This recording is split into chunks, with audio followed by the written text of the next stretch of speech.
we've got Beneath the Mask playing I'm a Shapeshifter. So good. Welcome back to the channel, everyone, and welcome back to another Persona 5 The Phantom X guide in my Persona 5 The Phantom X guide series. Today we are going to be going over stamina.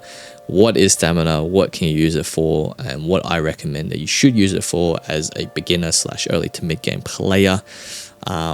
This is all based on my opinion and how I've gone through the game. I'm sure other content creators have their own opinions, but this is how I usually do it in order to boost myself into the mid to late game. And I do believe that this guide is probably very useful, especially for people who've never played a gacha game before and wondering, how do I level up characters without the traditional JRPG mechanics of just defeating enemies and stuff like that. So if you do enjoy this video, please leave a like and subscribe on the video. It definitely helps the channel out a bunch, and I appreciate all the support recently on all the Persona 5 Phantom X videos. I'll be continuing to making more and doing live streams, so definitely subscribe and stay tuned. So there are two uses of stamina in this game, or two stamina systems, if you can call it that, and one is the activity system, which I have gone over, and basically you get these energy points and these replenish 5 every single day for a cap of 20. There is no overflow system, so if you do not log in, you're not going to get additional energy, for example. However, if you do use energy replenishing materials, such as these energy drinks, then you can go over the cap as per usual. And then basically all these are used for, in terms of stamina, is just to level up your social stats as well as your social links, and it's good to do that because your social links, every time you rank them up, you do get gems. So as a free-to-play player, gems and the gem economy is very important. You get a crap ton of them, to be honest, if you just keep ranking up your personas, your social links and confidants, and it's very straightforward. I do have a video on my channel about confidants and how that whole system works. Definitely go check it out. But you can also do part-time stuff to level up social stats as well to get money. Money is good, useful in this game because you can spend it on items as well as different things as well that you can help build your account and character. But the main stamina system is the metaverse stamina system. And these are, I guess, I don't know what you call it. It's just called stamina, I guess. And then these ones get replenished by espresso. So I just like to call them caffeine. Bad joke. But this is your main stamina grind and the main stamina in order to level up characters, level up character skills, obtain personas, obtain stronger personas, as well as to get artifacts and artifact farming. Artifact farming is a whole different beast, and you probably won't get up to it until much later in your account or in your progression through Persona 5 The Phantom X. To be perfectly honest, I haven't really dabbled into this myself. I do know that they have set bonuses, 2Ps, 4Ps set bonus. They also have a universe card, which I don't know if you can grind for. I think you can grind for, but basically universe card. Once you meet the requirements for the universe card, you also get another set bonus as well. But you can farm for materials, you can farm for personas, and then you can also farm for your artifacts to help boost your character even further.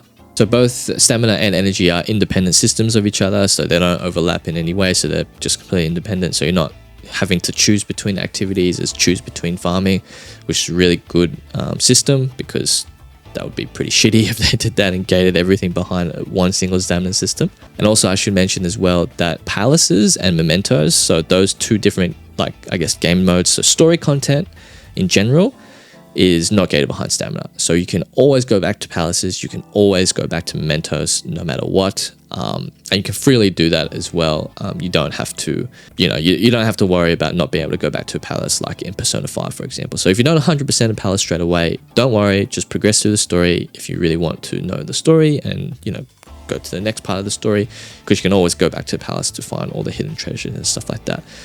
But they're not gated behind stamina, so that's a good thing, especially if you're not really giving a shit about, min-maxing and leveling up characters too much, only enough to get through the story. So my recommendations on what to prioritize as an early to mid-game player is 100% your essential materials, which are these bad boys here, these perfumes, your skill level materials, so these incenses here, your faith materials, which are your biographies, and then probably persona level materials, which are these like cube looking things here. I wouldn't worry too much about weapons in my personal opinion, because you don't really actually get very good weapons until you unlock Iwai-san in Shibuya, so you won't really get many good weapons. So I would just probably rely on your daily items to get the weapon materials, or like the free-to-play items that you get that I showcased in my free-to-play routine to get the weapon stuff. But I would definitely focus on ascension levels and skill levels as well. And then once you hit a breakpoint, which is usually just after the first palace, in my opinion, once you hit that breakpoint, I would start recommending to challenge personas and to grind for different personas. So my recommendation is definitely to get ascension materials and level up materials and skill materials first, 100%. So you get a daily bonus. You get a double daily bonus for the first 5 like activities you do. So you can even do, actually, you know what, I'm just going to show it off. So for example, I think the daily bonus is up again. I really need, what do I need actually? I really need perfumes actually. So I'll go through and do some perfume grinding. So you get a daily double bonus up to 5 times, and you can challenge these people and go once you get to the back end and defeat the enemies, which I'll showcase now.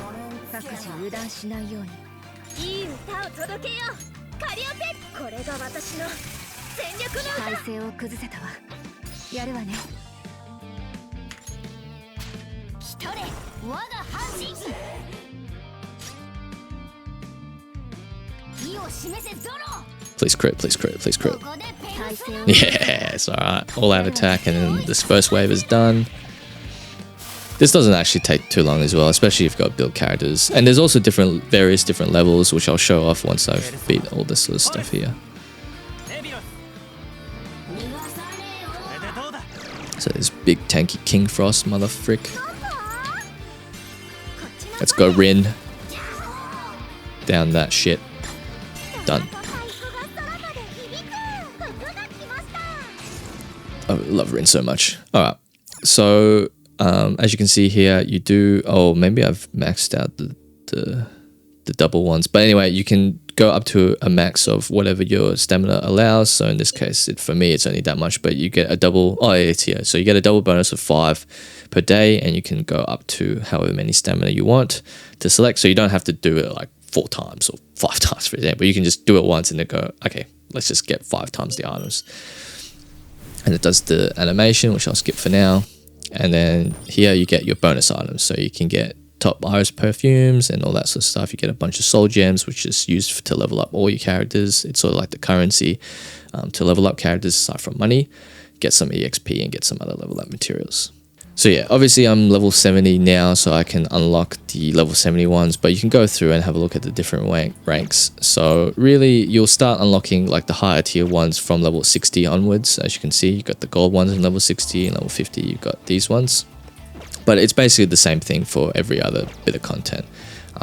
You know, it's the same for skill levels. So, you know, your skill level, you get the higher skill level items, and then once you get below, it's all based on your own persona rank and all that sort of stuff, wonders level and stuff like that. So yeah, definitely recommend grinding all those ones, because characters do take quite a lot of time or quite a lot of investment actually. So for example, let me just get, because I was gonna rank up Sawyer next, so let me just use Sawyer as an example.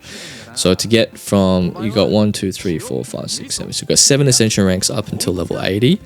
And as you can see, you know, you require these perfumes, and then you can see very, very quickly that I've only got this amount of biographies left. If I go auto select, you can quickly see that I can use up all of them very, very quickly. So that's why I recommend in the early game to definitely just rank up your characters via your essential materials and your level up materials, because once you rank up these characters, they just get raw stats, and raw stats are always good in the early game because there's not many other systems that it can do, such as artifacts and stuff like that. You probably won't even get artifacts when you first start anyway, so raw stats is definitely a way to go.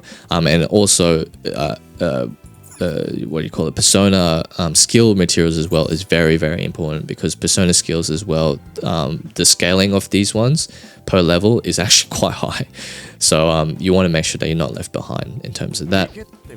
And then once you get to sort of like the mid game, you want to farm for personas because, as I explained in my other video, one of the stats are based on his equipped persona. So if you're still equipping like level 2, level 5, level 10 personas, and the dungeon boss or the palace, for example, is level 50, you're just going to get absolutely one shot, and it's just not going to be a fun time. And you'd be wondering like, well, you know, what's going on? Like, why do I keep dying? It's because your personas are not up to snuff.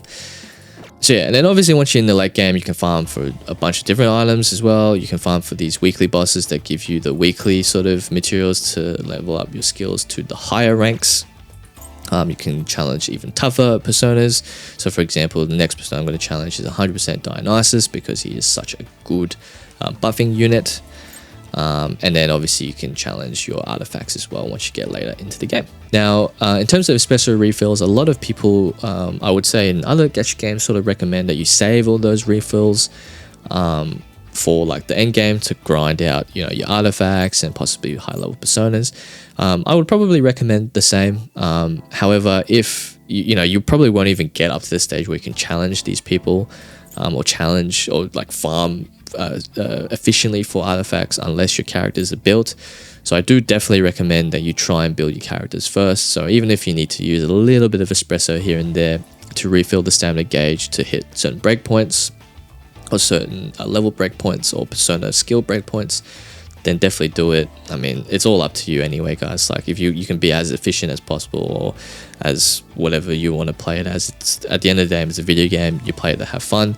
But I don't recommend to burn your stamina, like burn your espresso on day one, for example, because you'll struggle in the late game in order to efficiently farm stuff, and you'll just take more time. But at the end of the day, it's up to you guys. If you burn your espresso first, then it's just going to take more time later.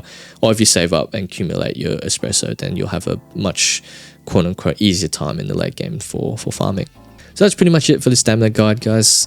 Pretty straightforward. Highly recommend just to honestly use your level up materials, rank up your units by farming for level up materials. You get 5 bonus per day. So you don't have to do these battles over and over again. You can just select a certain amount once you finish one battle. And then so just level up your thief ranks, your persona, for your different thieves or different units persona skills, as well as fusing personas yourself in order to increase wonder stats.